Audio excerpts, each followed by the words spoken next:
Hey, just call me Joe.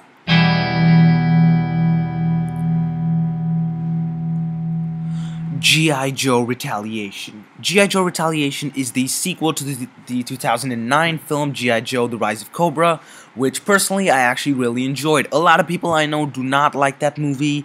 I actually thought it was a good deal of fun, some fantastic action scenes there, and in G.I. Joe Retaliation it's pretty much the same. Some great action scenes. You do sort of understand the characters a little bit, but they don't delve into them. Of course, you have to suspend a great deal of disbelief, as you do in G.I. Joe Retaliation. And G.I. Joe Retaliation, I gotta say, it's good. It's fun.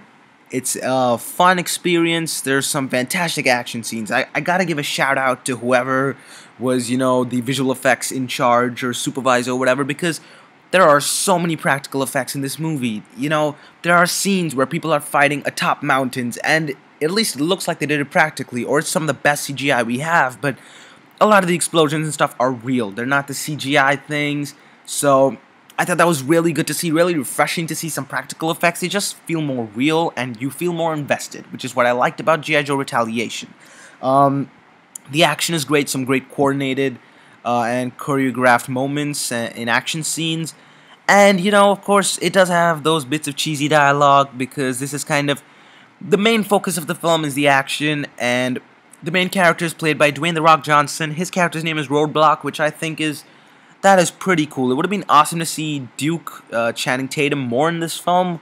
Unfortunately, he became a huge star after they shot the film, so they did not realize that he'd probably make the film do a lot better. But as a whole, G.I. Joe is fun. There are moments in the movie where it does have a lot of its conveniences. It doesn't explain everything that goes on.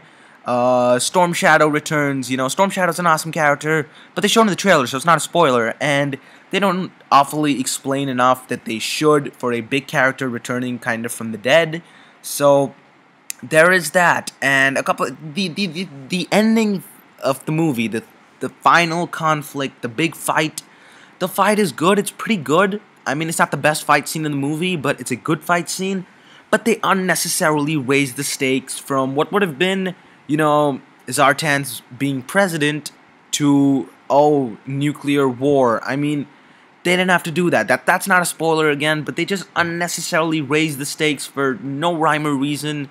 And it really, it kind of drew me out of the movie, because the movie, what it was going for, it was very self-aware, at least for the most part of it, like the hour mark, that it knows that, yeah, this is a cool, badass action movie, and it is a cool, badass action movie. Then it brings the politics into it, and it starts to get weird. There's a very unrealistic situation at the end, and it's this kind of world conference of people. It's very convoluted. I thought that portion of the film I didn't personally love.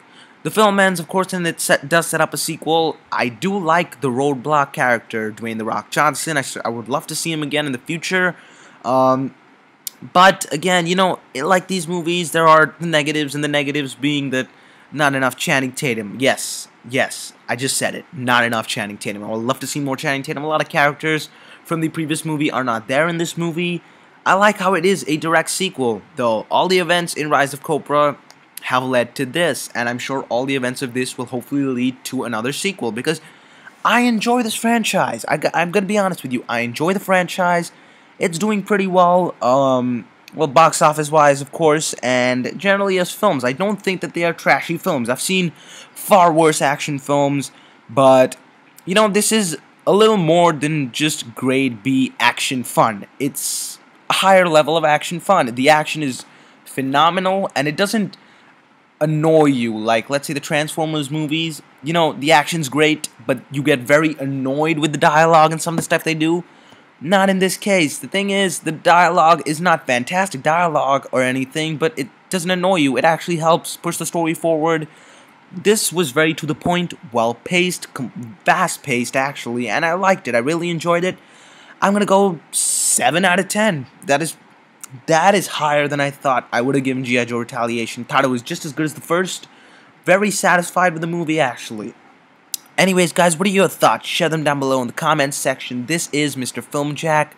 Let me know what you think. Make sure to subscribe. It's just hit the button. You know you want to hit the button, okay? This is like this is where the party is. This is where the party is. So make sure to subscribe, like, and expect more.